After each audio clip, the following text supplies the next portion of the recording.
I showed you that Instagram thing where they have the beer, the blueberry beer, and then vodka, and then the syrup. They made a new cocktail.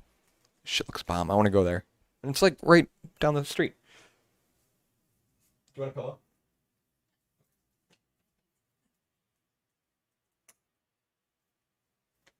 Ready to get started? No. Okay, we can wait. Okay.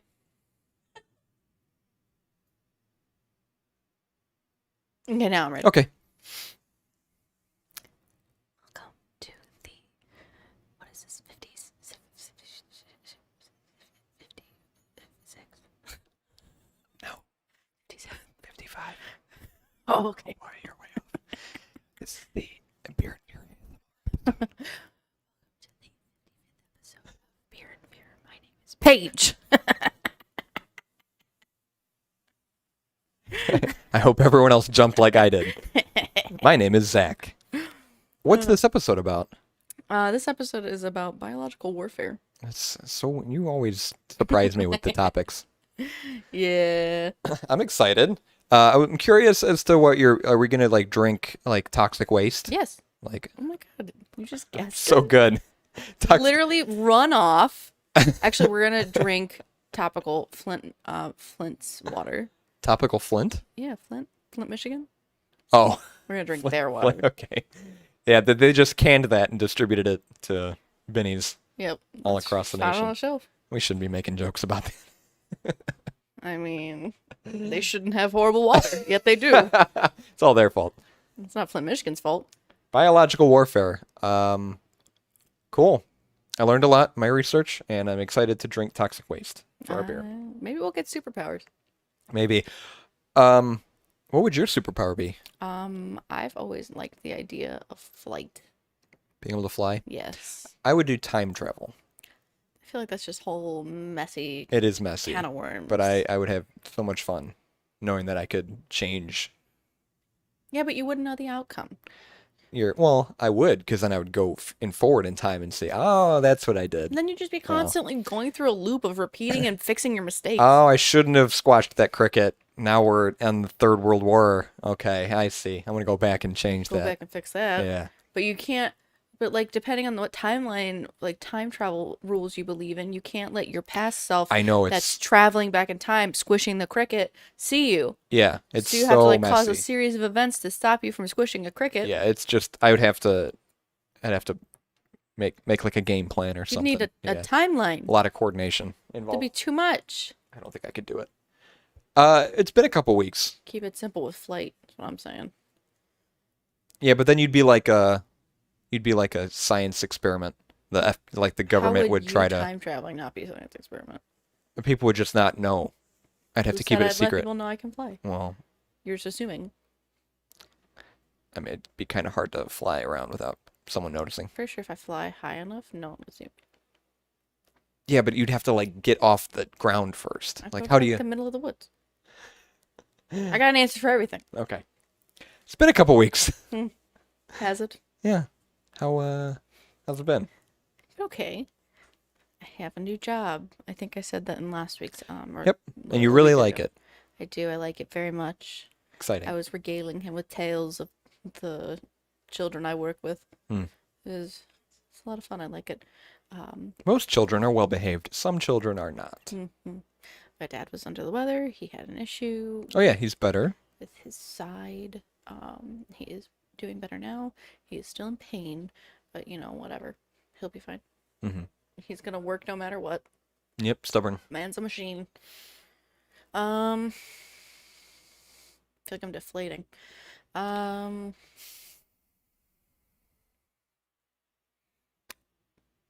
What else?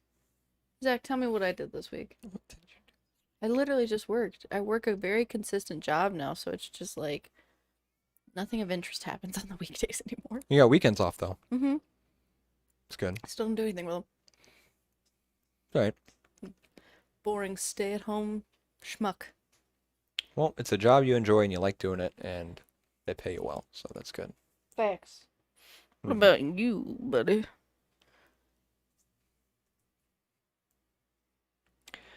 I need to pay my rent. I went to court for my accident. Oh, you didn't tell me that. Yeah, the other party didn't show up, so it got thrown away. So I wouldn't show up either if Yeah. I was in the wrong. no ticket for me. And that was nice. And I got my deductible back from my insurance too, $250. That was nice. I went to Chicago. I tried to go to the Shed Aquarium, but it was closed. It still had a really fun time out there. I went to a restaurant called Melly Cafe that I had wanted to go to for like the past 10 years. And I passed it every single time I'd go to school when I was walking. Twice a day, I'd walk by it. And every time I was like, I want to go here. Every time I'm in Chicago with a friend, it's like, we should go here. And never worked out. So I'm glad that I finally got to go there, eat at this restaurant. It was okay. It was a little underwhelming after, 10 years of wanting to go there. But it was still memorable, and I'm glad that I got to go finally. Melly Cafe on, used to be called Congress Parkway. It's now Ida B. Wells Drive, I think, in Chicago's Loop. And then there was one other thing. Thought I did one other thing.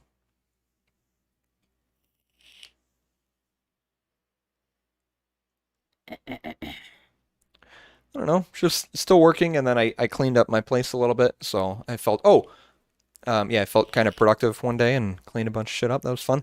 I have finished Sober September. So yeah, the no drinking, no vaping for the month of September. I didn't vape at all, which was nice, but I did cheat a couple days with the drinking. I had some tequila shots one day, and then when I was in Chicago, I had a few beers. I had a mimosa, a few cocktails. Just that one day. But other than that, it was just the podcast drinks. So it really wasn't a sober September. But I didn't make I didn't make drinks and didn't drink at all besides that. So Except those few times. except just So sober. Okay.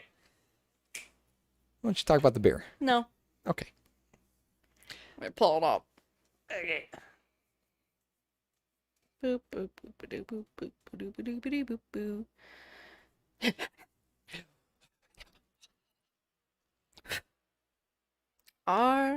Biar. Toxic Sludge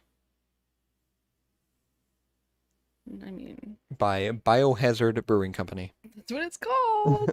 That's what it is.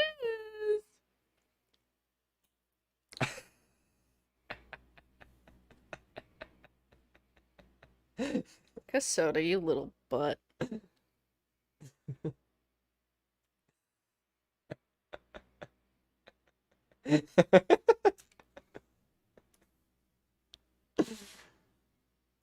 What a butthole.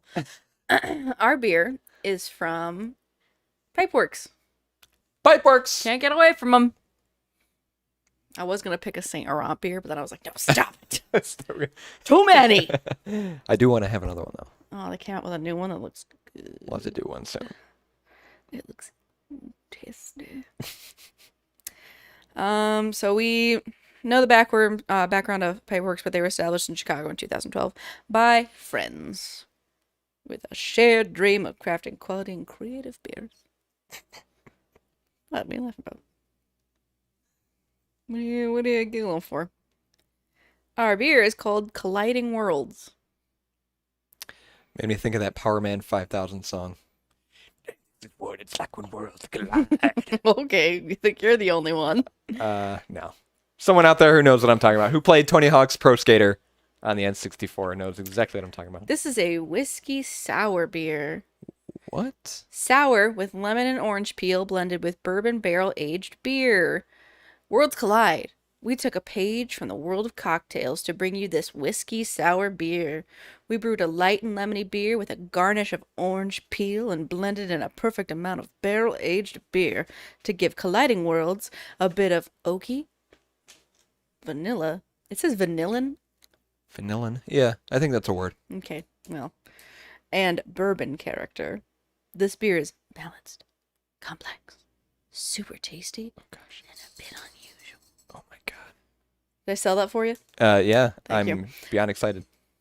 It is 7% ABV. Okay. It has nothing on Beer Advocate. 1 review. Just the one. Gonna read it? And 1 rating. You gonna read the review? No? It's just numbers. They didn't fill it out. Got it. They gave it a 3.77. So Okay. that's the review. That's the rating it's got. Okay. Yeah. Beer Advocate calls it a wild ale. Yeah, I guess, it's like a sour, but it's different. So that's the category that gets put in, I suppose. That's never heard anything like it. A whiskey sour beer. Interesting. I'm trying to see when they came out with it. It's pretty recent. Since it's gotten no reviews. Yeah, makes sense. Yeah, I didn't see anything about it from Pipeworks on their socials, but I don't pay attention that much. You really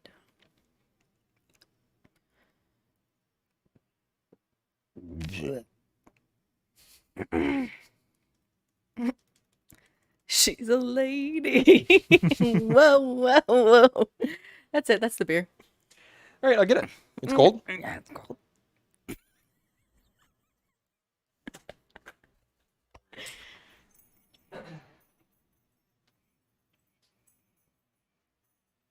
Pipeworks has like a picture on their Instagram of a bunch of hops, and I was like, look at all that weed.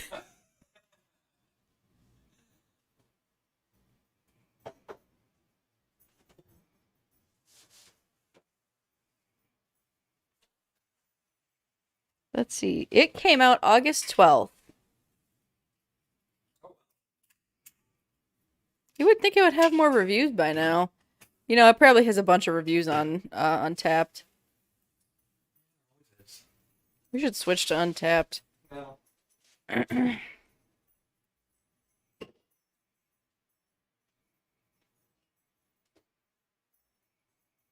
Yeah, it's got a bunch of reviews on Untapped. Which glass would you like? Oh my god.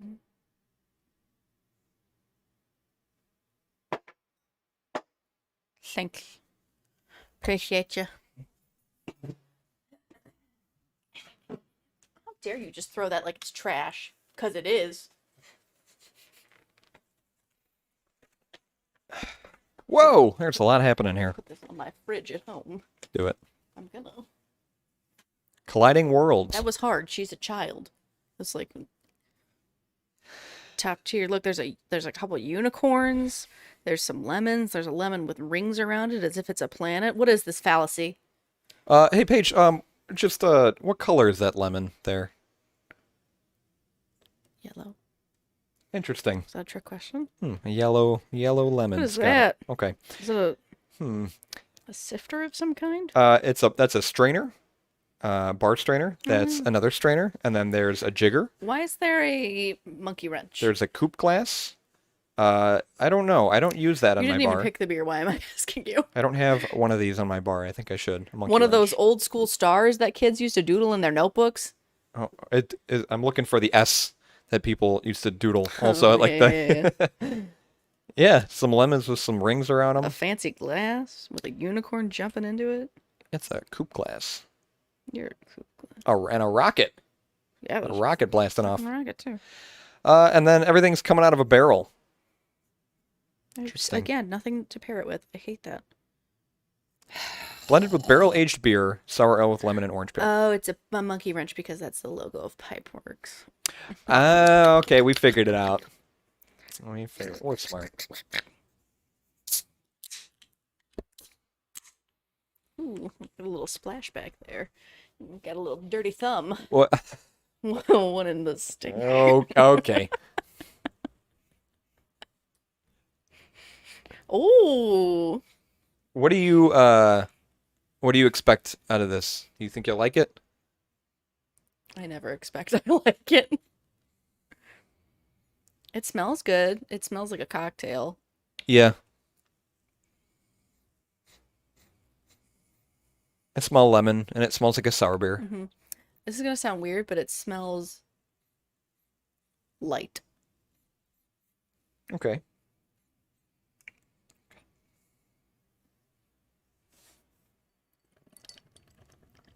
Whoa, whoa, whoa, she's a lady. It's stuck in my head now.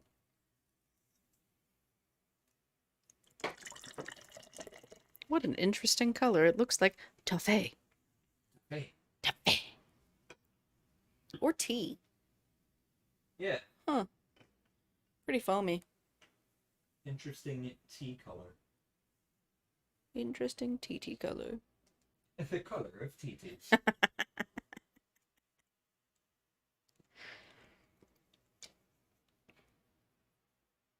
It's foamy, but not unbearably foamy.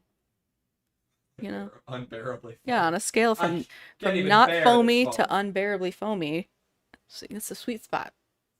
In the middle.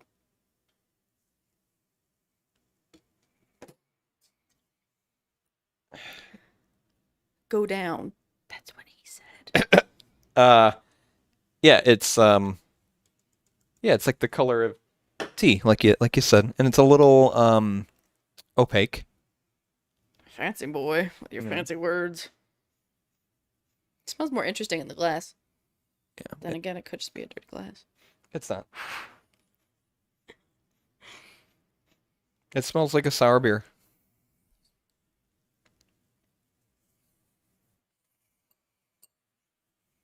I don't know. I can't pick much else up off of this. Just the lemoniness, the color of it. I feel like I'm about to drink an iced tea. Why did you feel it so high? I don't know. That was a mistake. I shouldn't have done that. You really shouldn't have. Baby clink. Thank you.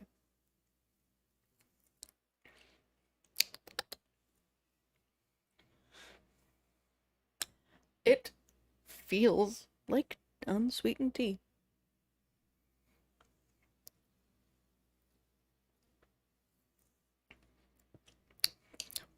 It's almost like I'm drinking a weird soda. It tastes like an Arnold Palmer that was like left out for a while. Like they opened it? Yeah. Like the canned lemon. Oh, they opened it. They drank like a quarter of it, and then they left it out in the sun for a little. They came back next week, and it's like, oh, I forgot about that. It got flat. Yeah. It's like, oh, I forgot about. Do you think it's still good? And her friends are like, no, I wouldn't drink that. It's like, oh, I'm gonna drink it anyway, and that's what it tastes like. Because it tastes like a little bit like the lemon is a little off. Yeah. But not in a bad way. I'm gonna say it's smooth. It is smooth. No bite really. There's a little bite in the swallow, and then on a scale of like, I'm all about scales tonight. A scale of not drinkable to chuggable, I could chug this. It's very easy to drink. It is. Yeah, it goes down smooth. And the sour, there's really not a whole lot of bite to it. You. The sourness, it just kind of sneaks in on the back end, and it's pleasant. It's you get a little lemon, yeah, orange dancing on your tongue. It's not overbearing at all. I could ask for a little more orange, a little more lemon in there. Barrel aged beer. Now, whiskey sour beer. I think that's the whole kind of iced tea vibe. I think that's what it is. It's like if whiskey's trying to be beer, but it's doing a real bad job at it. This is, I'm all about my analogies that don't make sense today. You're all about scales. I'm all about analogies and making up stories. Do you notice that I support you blindly? I appreciate it. You're welcome. Glad we're in this together. Yeah. Where would I be? Probably on a much more successful podcast. Probably. Yeah. So yeah, the whiskey, it's like, oh, sure, I suppose. Yeah.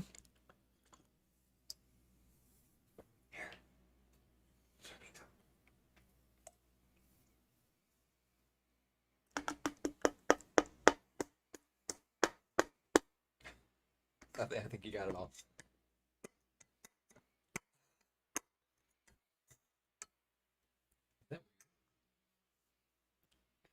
You don't like it? You can go spit it out.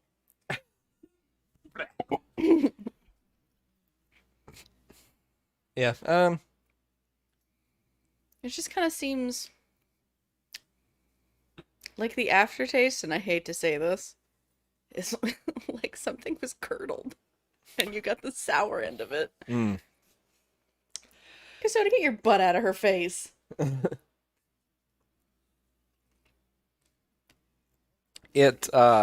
Whiskey, lemon. It's like a sour beer, but it's not really. And it's kind of like whiskey, but not really. I get a strong Arnold Palmer vibe from it though. It's not bad. Wish I liked it more. I wish I liked it more too. It's unique and it's interesting and it's unlike anything I've had before, which I love that you picked this out. Very cool. And I'm glad I tried it. And it's decent, but I wouldn't order another one. Let me tell you. I left work. I went home. Allison was like, "Do you want to smoke a bowl?" I was like, "Yeah, I want to smoke a bowl." So she came out to my car, and I was like, "Do you want to go pick up a beer for the podcast with me?"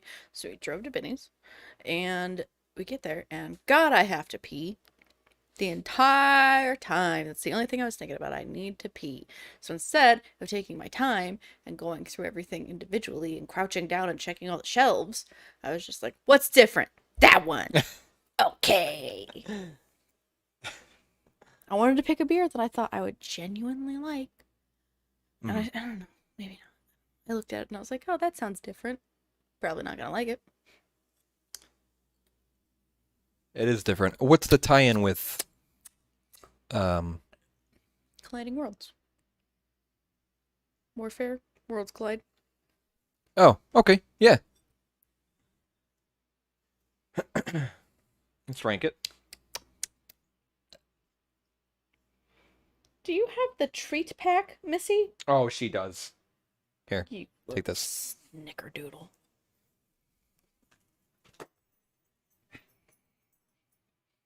Where's the other? She pulled it down on the ground. It's okay.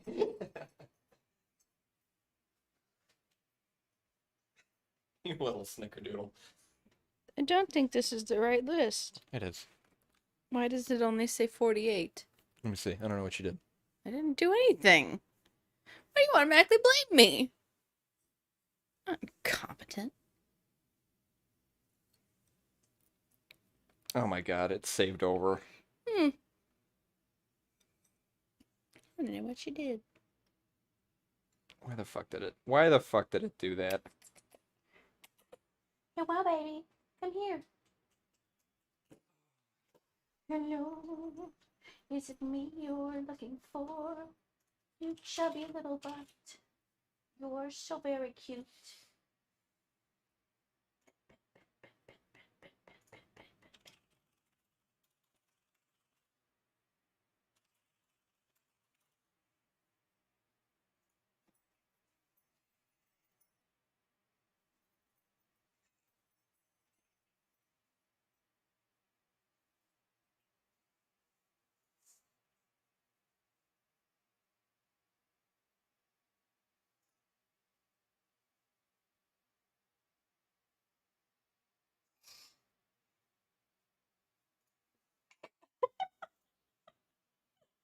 Without a wait, you're all wrapped up in a cord. There you go. You little silly bean.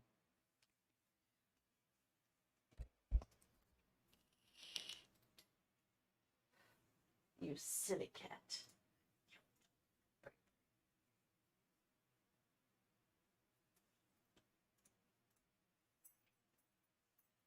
I think it's fixed.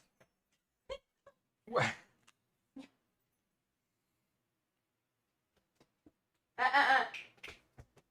Get off the couch. You little snickerdoodle. Casoda. What is she doing? Line the couch. Go. Fucking asshole.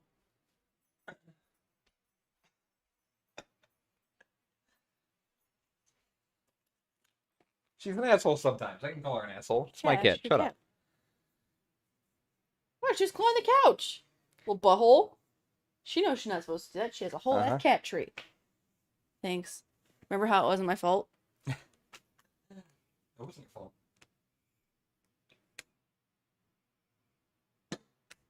For not liking that beer, you drink a lot of it. I haven't had beer in a while. Okay, what did I rank things? Let's take a little gander.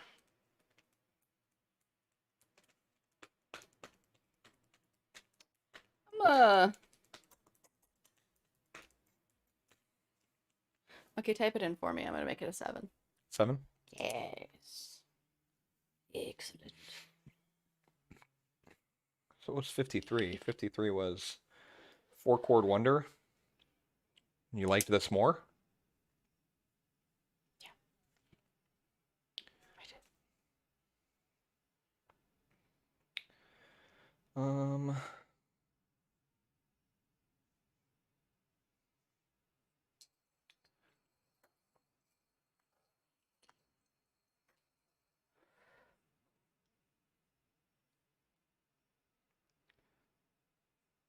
52 is going to 7. This is going to a 6.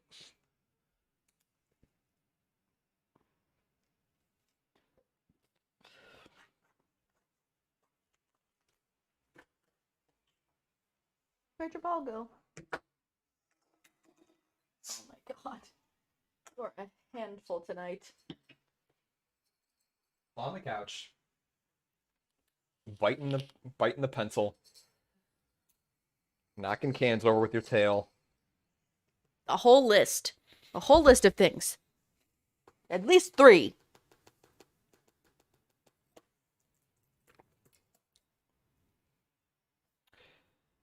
All of my research is from Wikipedia. Biological warfare. I just did. Biological warfare is the topic. Tell me about it, stud. It's sometimes known as germ warfare.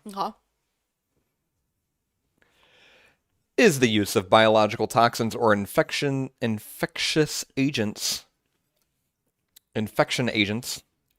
like bacteria, viruses, insects, and fungi with the intent to kill, harm, or incapacitate humans, animals, or plants as an act of war. Let me mention something.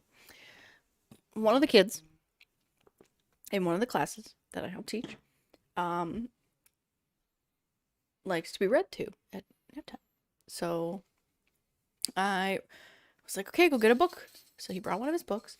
It was a book on how insects can kill people and other insects.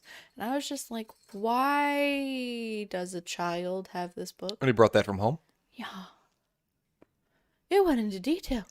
It was like, mosquitoes kill more than, I think, 700 something? No, not 700. It was 270,000. 270,000 people a year. Uh-huh. I was just like, why does a kid need to know this? Getting ready for the real world. Mm-hmm.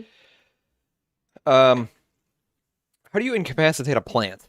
Tell me. Like a living plant? Not like a nuclear plant? Yeah, it says these things with the intent to kill, harm, or incapacitate humans, animals, or plants as an act of war. Crops? Poison? Right, yeah. Poison crops. But how do you incapacitate it? I guess that's a weird word choice for plants. I don't know. Biological attacks have the ability to result in a large number of civilian casualties and cause severe disruption to economic and societal infrastructure. Uh-huh.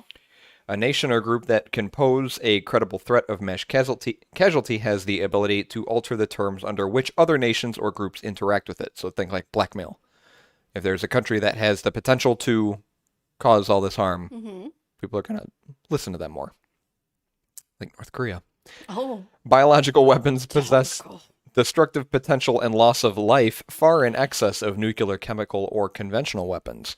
Like some chemical weapons, biological weapons may also be useful as area denial weapons, which are exactly what they sound like. They deny you from an area. Oh, I was not thinking that. They may be lethal or non-lethal and may be targeted against a single individual, a group of people, or an entire population. As a tactical weapon for military use, a significant problem with biological warfare is that it would take days to be effective and therefore might not immediately stop an opposing force, like guns can. Some biological agents, like smallpox or the pneumonic plague, which we've talked about, have the capability of person-to-person transmission through the air. Drawbacks are obvious, as it could spread to unintended populations. It could also unintentionally escape the laboratory where it was developed by affecting a researcher. That's how I was born. Which has happened, yeah. I escaped the research lab I was created in. Yeah. Biological research is an extremely high-risk job, and biological agents have an extremely high probability of unintended infection, They obviously. wear like a hazmat suit. Yeah, they have precautions. The earliest documented incident of the intention to use biological weapons is possibly recorded in the Hittite texts of 1500 to 1200 BC, in which victims of tularemia, which is rabbit fever, Oh no. were driven into enemy lands, causing an epidemic. So they just took all these rabbit fever infected people and just said, go run over there and kill people. Other early instances included the poisoning of arrow tips, poisoning of water supplies, or launching hordes of venomous animals at enemies. I'm sure you'll talk about some cases. It's been argued that smart people would never use biological weapons offensively because they're so Who argued that? they're so haphazard, you know? The main reason is that they can't be controlled. They can backfire and harm the user. An agent like smallpox or other airborne viruses would almost certainly spread worldwide and ultimately infect the user's home country. However, this argument does not apply to bacteria. For example, anthrax can easily be controlled and even created in a garden shed. The FBI suspects it can be done for as little as $2,500 using readily available laboratory equipment. So, here's the plan. Okay. Okay? I'm listening. You and I Both ears. are going to make anthrax Okay. in a garden shed. All right. We can buy a garden shed at Home Depot. Where are we going to put it? You and I both live in apartments. It's going to go in your backyard. I don't really have a big enough backyard for a shed. We'll make it work. And then we just need $2,500. Okay. And we'll make some That anthrax. sounds like a pyramid scheme. Don't tell the FBI. Okay. I feel like we should just say that was a joke. I don't know what you're talking about. I feel like you lost on for the sake of the FBI agent that's listening. All right. Harold, I'm sorry. Whose name is Harold in the FBI? He's like 80, works at a desk. Yeah, his name's Harold. You don't know Harold? Harold, I'm joking. Seriously, we're not going to make anthrax. Don't worry about it. No one listens to this How anyway. do you make anthrax? Google. Go. Oh, that's going to pop up as a red flag. Never mind. Maybe open like an incognito tab or That something. doesn't even matter. It's just to lull you into a false sense of security so you look up weird shit. Get a VPN. Like NordVPN. This episode sponsored by. Use promo code Beer and Fear. Ideal characteristics of a biological agent to be used as a weapon against humans are high infectivity, high virulence, which is the ability to cause damage, Sure. non-availability of vaccines, Okay. and availability of an effective and efficient delivery system. Oh my. Oh my. Stability of the weaponized agent and control of the spread of the agent may also be desirable, particularly for military applications. So going back to anthrax, Uh-huh. Bacillus anthracus, anthracus, the scientific name, is considered an effective agent for several reasons. First, it forms spores, perfect for dispersal aerosols. Second, this organism is not considered transmissible from person to person and thus rarely, if ever, causes secondary infections. Infections start with ordinary flu symptoms and progress to lethal hemorrhagic mediastinitis, which is like the inflammation of like your lung tissue. Hemorrhagic mediastinitis within 3 to 7 days with a fatality rate of 90% if left untreated. And lastly, friendly personnel and civilians can be protected with suitable antibiotics. So that's why anthrax is such a good biological weapon to use. And it has been used. The U.S. developed an anti-crop capability during the Cold War that used plant diseases for destroying enemy agriculture. Biological weapons also target fisheries as well as... See, that's how you incapacitate a plant. But do you incapacitate or kill it? You know what? You know, how can a plant be incapacitated? Okay, I think I'm going to argue that it's still edible, but it's not safe to eat. Where like it just gets knocked out for a little bit, I mean... and then the corn comes too, and Yeah, you know. not like that. Not like that. You're crazy. The U.S. and Britain discovered plant growth regulators, herbicides, during the Second World War. That's when they were discovered, which were then used by the United Kingdom during the Malayan Emergency, as well as by the U.S. during the Vietnam War. What is the Malayan Emergency? It is a kind of like a mini war or mini battle. I didn't go into it too much. Oh, okay, go on. But yeah, it's a weird name to call like a war or battle. But as well as by the U.S. during the Vietnam War with Agent Orange was a very popular herbicide. There are also many documented cases of anti-livestock operations utilizing viruses or bacteria to infect cattle or horses. Entomological warfare is a type of biological warfare that uses insects to attack the enemy. It's funny you mentioned that book. I'm sure, what's his name? The child with the book? Oh, I don't know. Okay, a Share child. a child's name. It's a first name. Make one up. Doesn't matter. Steven. No, I want to make up the name. Make a name. Herbert. Herbert. So Herbert brought in that book about insects, and I thought it was topical because EW, entomological warfare, insects attack the enemy. The concept has existed for centuries, and research and development have continued into the modern era. One type of EW involves infecting insects with a pathogen and then dispersing the insects over the target areas. So you got infected bugs, they infect other people. Mm-hmm. A second type is a direct insect attack against crops, which threatens agriculture. So what's that bug that gets crops, eats crops, and it's part of the Bible? Locusts? Locusts, yeah. So imagine like a locust swarm.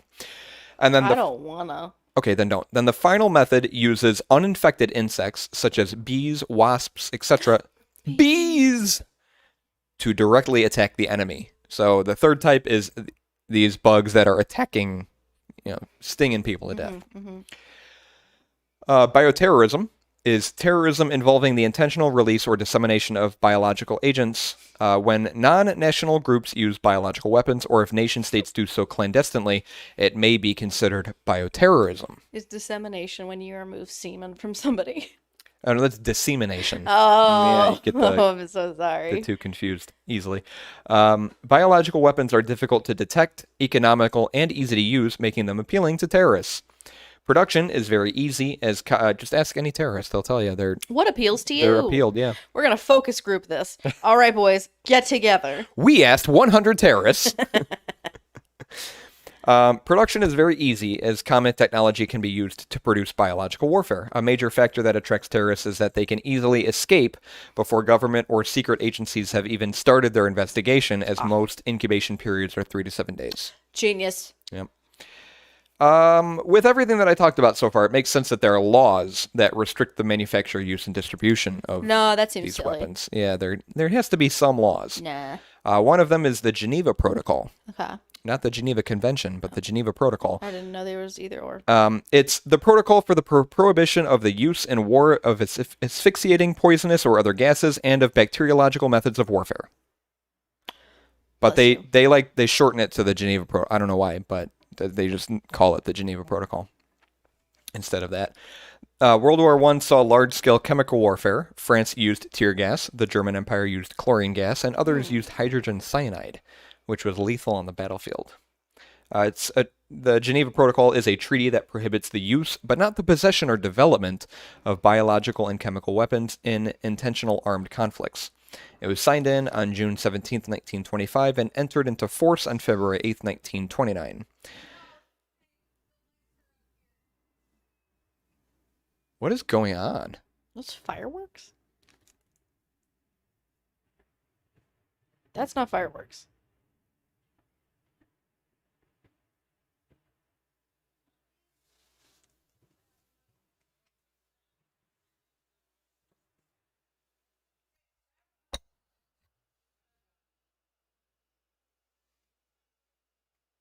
Why would there be fireworks today? It didn't sound like fireworks. Didn't sound like guns. Who's at work?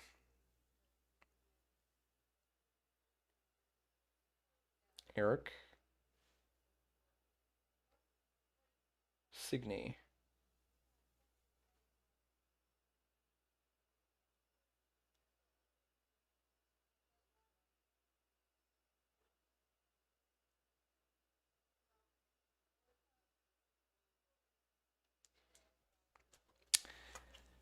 Well, that was distracting. A little bit. So, despite the Geneva Protocol, there have been plenty of violations as well. Okay. People aren't really listening to that. I won't go into specifics, but another one is the Convention on the Prohibition of the Development, Production, and Stockpiling of Bacteriological, in parentheses, biological, and toxin weapons and on their destruction, known as the Biological Weapons Convention. Again, they shortened it to that. I guess the other one was a little wordy. It's a disarmament treaty that effectively bans biological and toxin weapons by prohibiting their development, production, acquisition, transfer, stockpiling, and use. It supplements the Geneva Protocol. It was entered into force on March 26, 1975, and there are... What?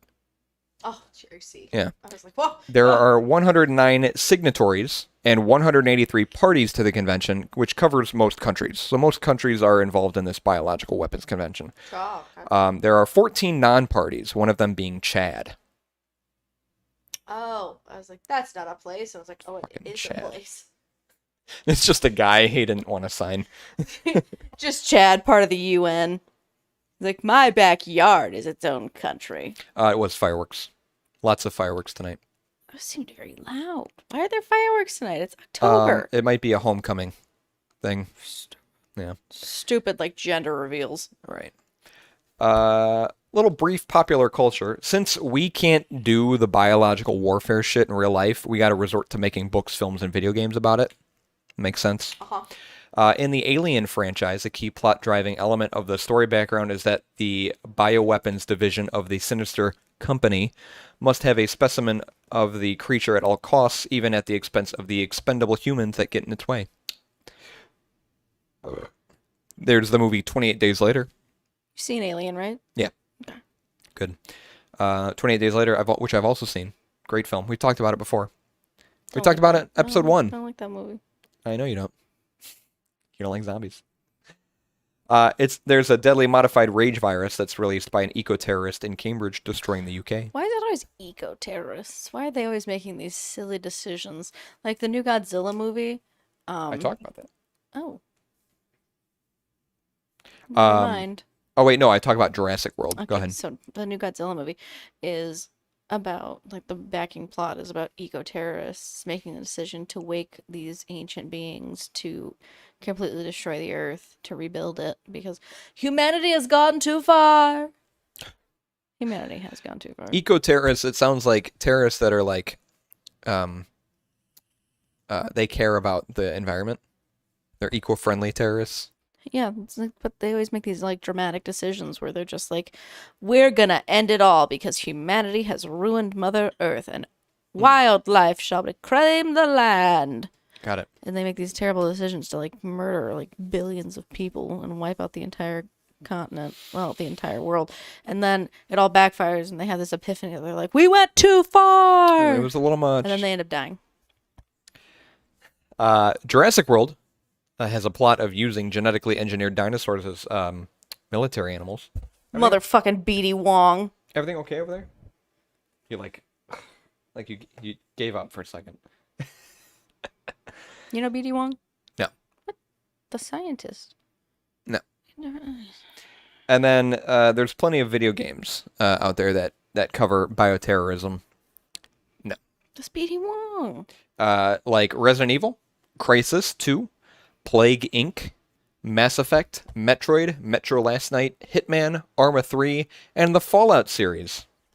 Did Mass Effect have... Yes, it did. It did. And then lastly, I'm going to talk about COVID, because COVID's kind of controversial. Let's make it more controversial. Sure. I found an article on Herald called Coronavirus is a Biological Warfare Weapon. Continue. This is a study someone did, and I have their abstract and their introduction to the study. Uh-huh. I'm going to read them both. Their abstract. Dr. Francis Boyle, who drafted the Biological Weapons Act, has given a detailed statement admitting that the 2019 Wuhan coronavirus is an offensive biological warfare weapon and that the World Health Organization already knows about it. Francis Boyle is a professor of international law at the University of Illinois College of Law. He drafted the U.S. domestic implementing legislation for the Biological Weapons Convention, known as the Biological Weapons Anti-Terrorism Act of 1989, that was approved unanimously by both houses of the U.S. Congress and signed into law by President George H.W. Bush. introduction. He wrote a book called Biowarfare and Terrorism. Dr. Boyle discusses the coronavirus outbreak in Wuhan, China, and the biosafety level 4 laboratory from which he... Okay. I didn't like that. Biosafety level 4 laboratory from which he believes the infectious disease escaped. He believes the virus is potentially lethal and an offensive biological warfare weapon or dual-use biowarfare weapons agent genetically modified with gain-of-function properties, which is why the Chinese government originally tried to cover it up and is now taking drastic measures to contain it, obviously. The Wuhan BSL-4 lab is also a specifically designed World Health Organization research lab, and Dr. Boyle contends that the WHO knows full well what is occurring. It's all a conspiracy. Not the Who. The Who. The band The Who.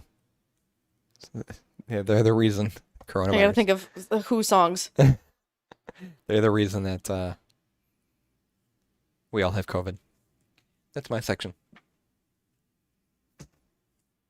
The only one I can think of is Behind Blue Eyes.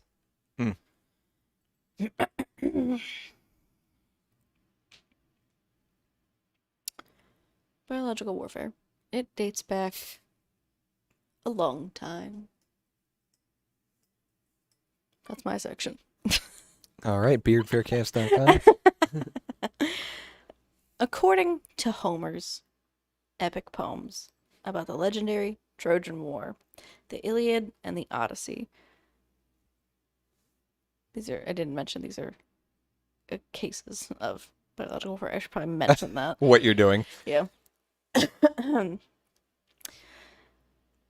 The spears and arrows were tipped with poison during the first sacred war in Greece in about 590 BC. Athens and Amphictyonic League poisoned the water supply of the besieged town of Cura near Delphi with the toxic plant hellebore. According to Herodotus, during the 4th century BC, Scythian archers dipped their arrow tips into decomposing cadavers of humans and snakes, or in blood mixed with manure, supposedly marking them contaminated with dangerous bacterial agents like Clostridium perfringens and Clostridium tintani. Clostridium tintani. Yeah, I'm very familiar with it. And snake venom. Mm. In a naval battle against King Eumenes of Pergamon in 184 BC, Hannibal of Carthage, good old Hannibal of Carthage, had clay pots filled with venomous snakes and instructed his sailors to throw them onto the decks of enemy ships. Just toss them. Yep. Fuck it. Yep. The Roman commander Manius Achilles, I feel like you poisoned the wells of besieged enemy cities in about 130 BC. In about AD 198, the Parthian city of Hatra near Mosul, Iraq, repulsed the Roman army led by Septimus Severus. Severus Snape. I'm just imagining people yeeting these snakes. They're not very aerodynamic, so you have to you can't even throw it like a spear. Well, they're throwing They're throwing pots of them. I know, but you said snakes specifically.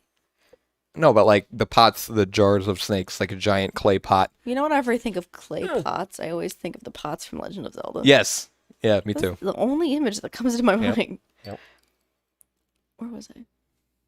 In the Parthian city of Hatra, they repulsed the Roman army led by Septimius Severus by hurling clay pots filled with live scorpions at them.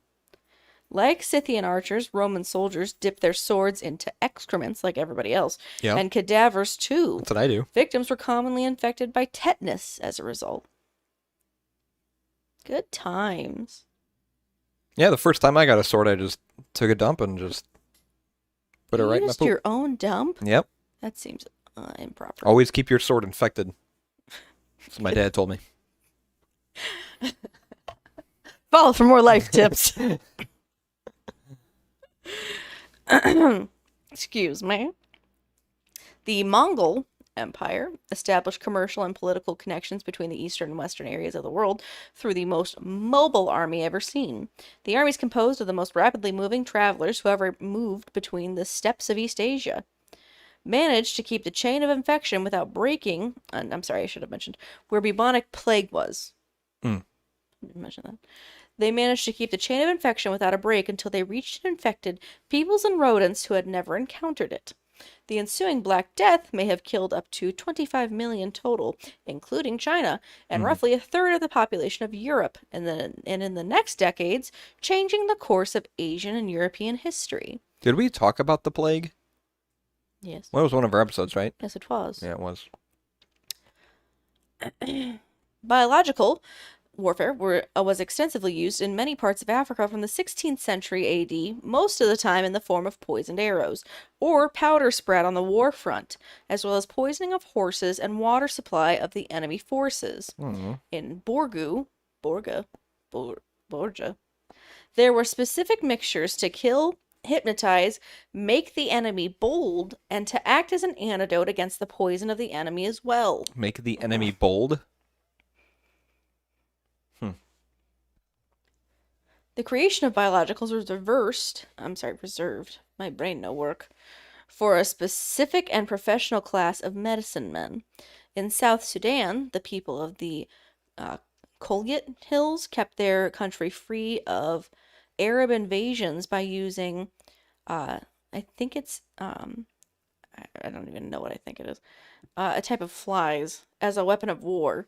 Several accounts can give an idea of the efficiency of the biological warfare.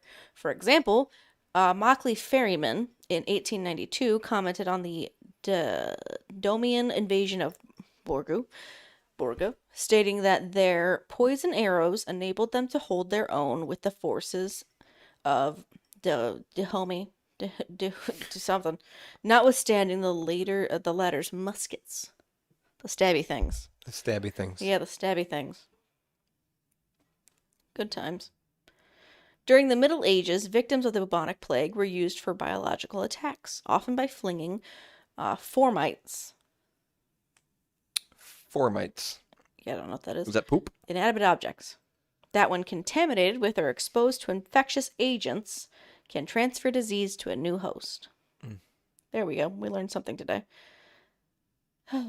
This episode of Beer and Fear is brought to you by the letter F for formites. Don't forget to throw your decomposing corpses at people. Bring out your dead. Bring out your dead. Such as infected corpses and excrement over castle walls using catapults. Bring back catapults. Bring back trebuchets.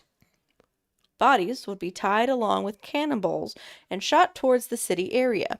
In 1346, during the siege of Kaffa, the attacking Tartar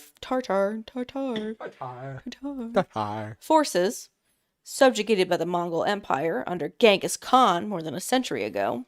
Oh, we should do an episode on He's Khan. done a lot of stuff. Yeah. He had really cool daughters. Used the bodies of Mongol warriors of the Golden Horde who had died of plague as weapons. It has been speculated that this operation may have been responsible for the advent of the Black Death in Europe. At the time, the attackers thought that the stench was enough to kill them, though it was the disease that was deadly. No fucking shit.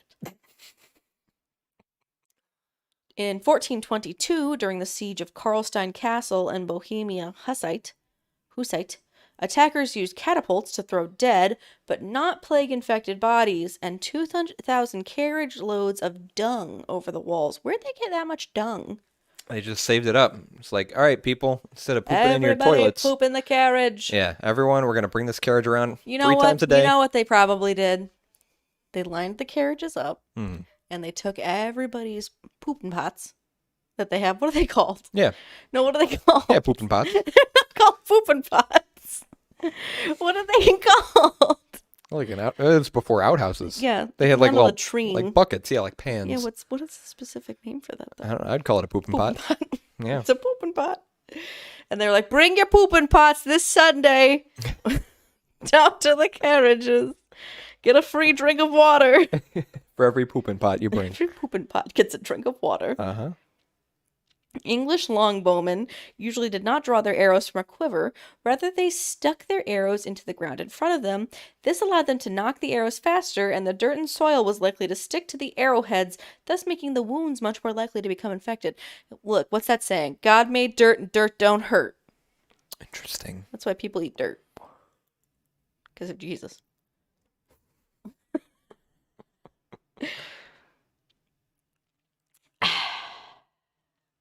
The last known incident of using plague corpses for biological warfare occurred in 1710 when Russian forces attacked the Swedes by flinging plague-infected corpses over the city walls of Reval.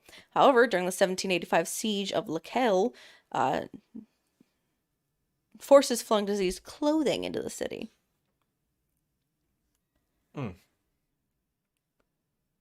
In North America, the British Army attempted use of smallpox against Native Americans during the siege of Fort Pitt in June of 1763, during a parley in the midst of the siege on June 24th, 1763. Captain Simeon Equire gave representatives of the besieging Delawares 2 blankets and a handkerchief enclosed in small metal boxes that had been exposed to smallpox. In an attempt to spread the disease to the natives in order to end the siege, William Trent, the traitor turned militia commander who had come up with the plan, sent a bill to the British Army indicating that the purpose of giving the blanket was to convey the smallpox to the Indians. That's in quotes. The invoice's approval confirms that the British command endorsed Trent's actions. A reported outbreak that began that spring before left as many as 100 Native Americans were dead in Ohio country. From 1763 to 1764, it is not clear, however, whether the smallpox was a result of the Fort Pitt incident or the virus was already present among the Delaware people, as outbreaks happened on their own every dozen or so years. And the delegates were met again later, and they seemingly hadn't contracted smallpox. Trade and combat also provided ample opportunity for transmission of the disease. A month later, British commander Lord Geoffrey Amherst. Lord Jeff, for whoever short. that is. You say Jeff makes my uncle. And Swish. I have an Uncle Jeff. Oh. Oh, we also have an Uncle Steve, right? I also have an Uncle Jeff and Uncle Steve, yes. Gosh. White people. And Swiss British officer Colonel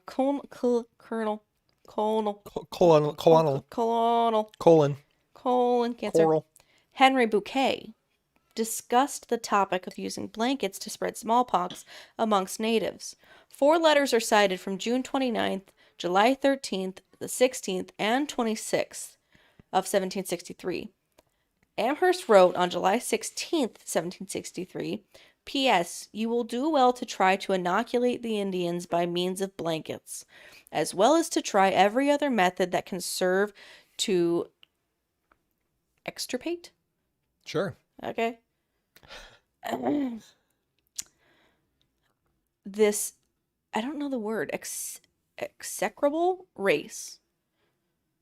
I don't know what that means. You've said a lot of things in your section appropriate. that I've never heard of before in my life. I should be very glad your scheme of hunting them down by dogs could take effect.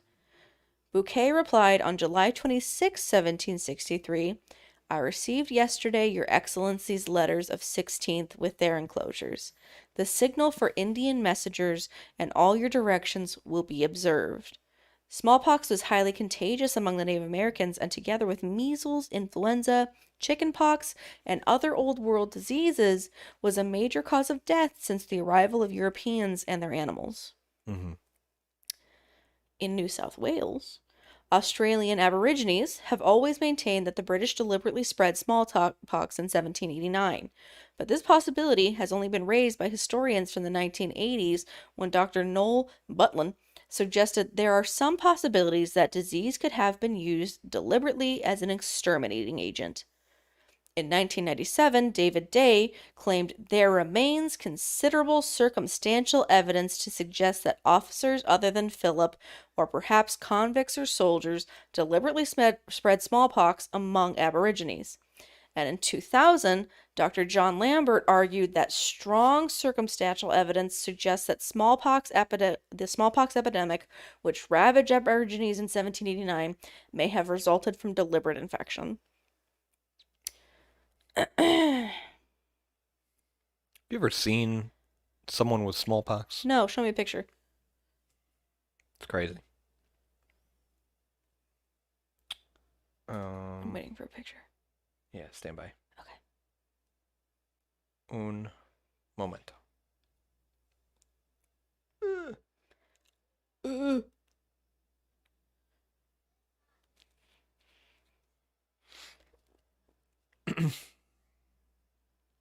Oh. What? I was gonna put it up there, but I guess I can't do that.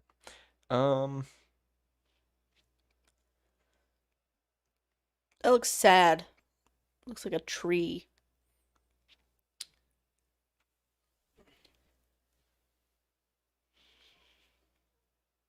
Oh, there. Oh, it's on the TV.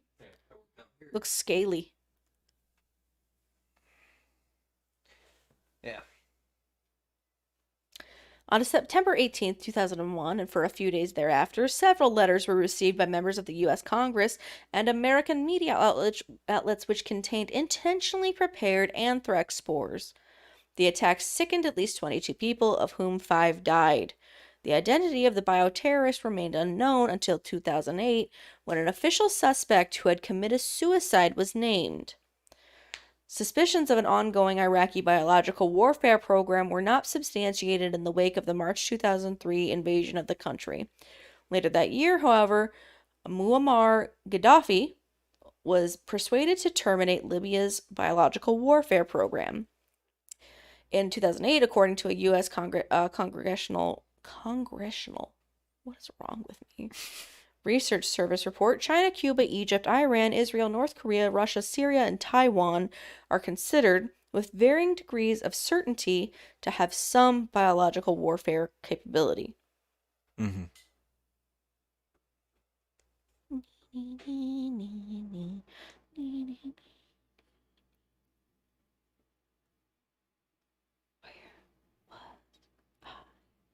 There it was.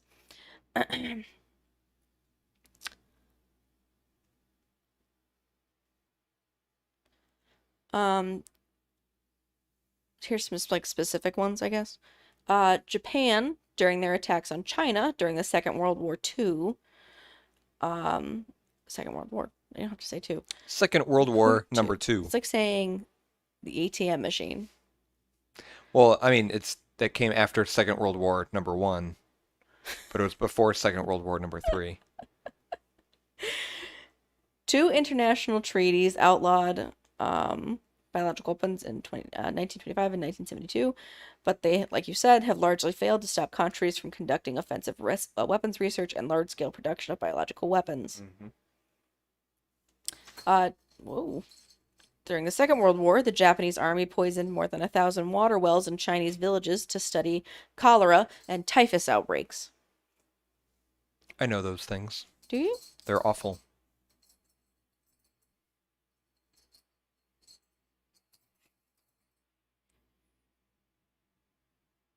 The Foundation of Microbiology by Louis Pasteur and Robert Koch offered new prospects for those interested in biological warfare and weapons because it allowed agents to be chosen and designed on a rational basis. These dangers were soon recognized and resulted in 2 international declarations, in 1874 in Brussels and in 1899 in the Hague? Hague? Hog. That's a nice hog. That prohibited the use of poisoned weapons. However, although these, as well as later treaties, were all made in good faith, they contained no means of control, and so failed to prevent interested parties from developing and using biological weapons.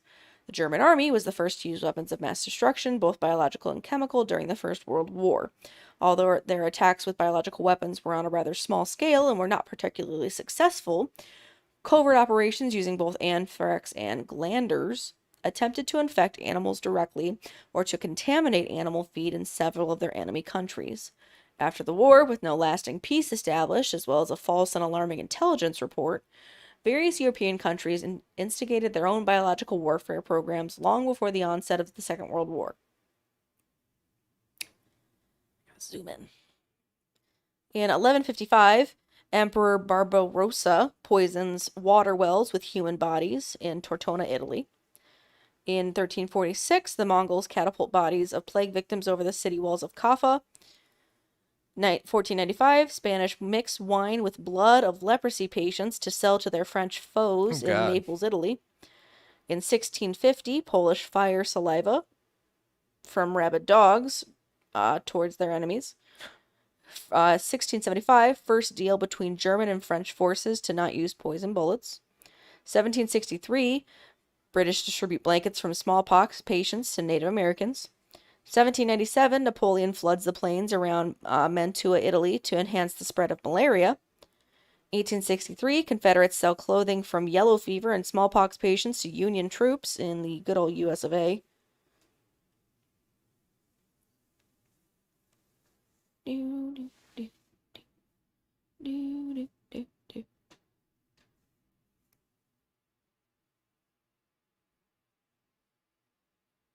I think that's everything I wanted to go over.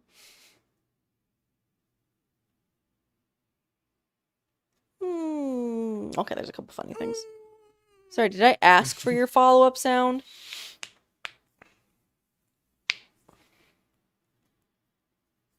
Let's see. I guess that's it. Okay.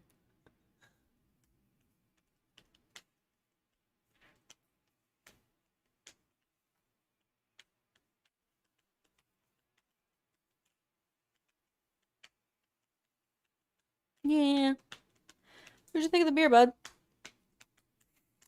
What'd you think of the beer, bud? Beer was good.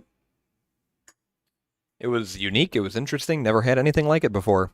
Look at that can. Got a lot of cool stuff on it.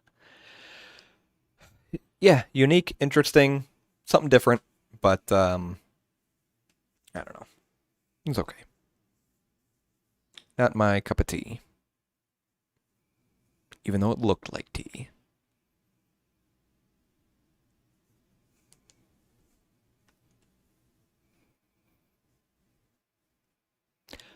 What'd you think of the beer, Paige? Thank you for asking. You're welcome. Unprompted. I always ask unprompted.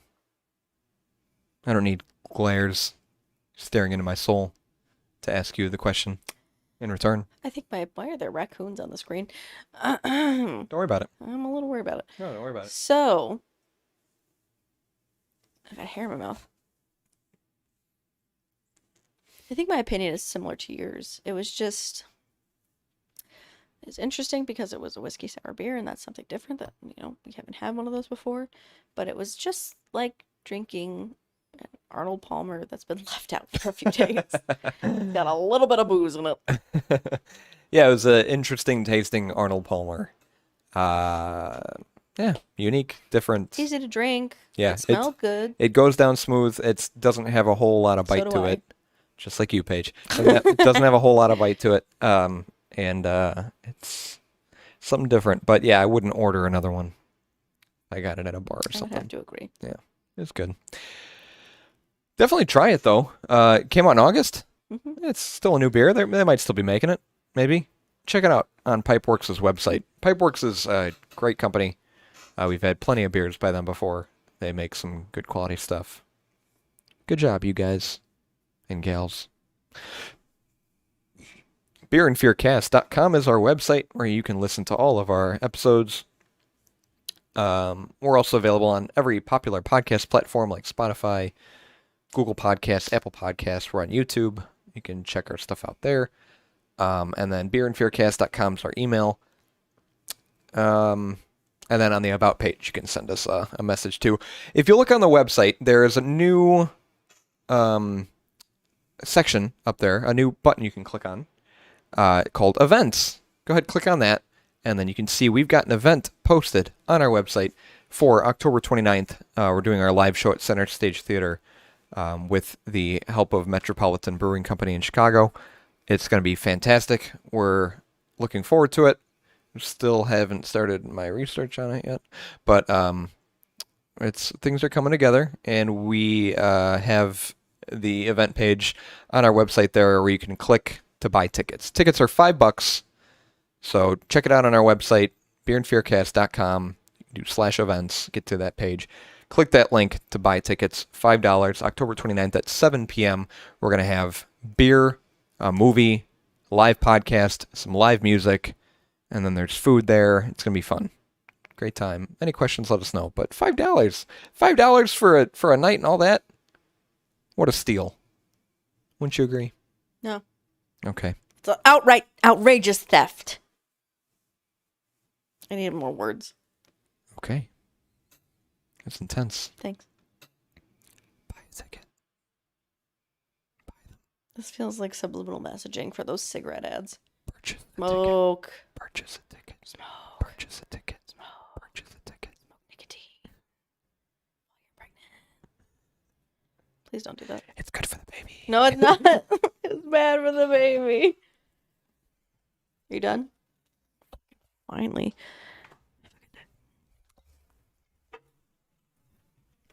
I can't bend my knee.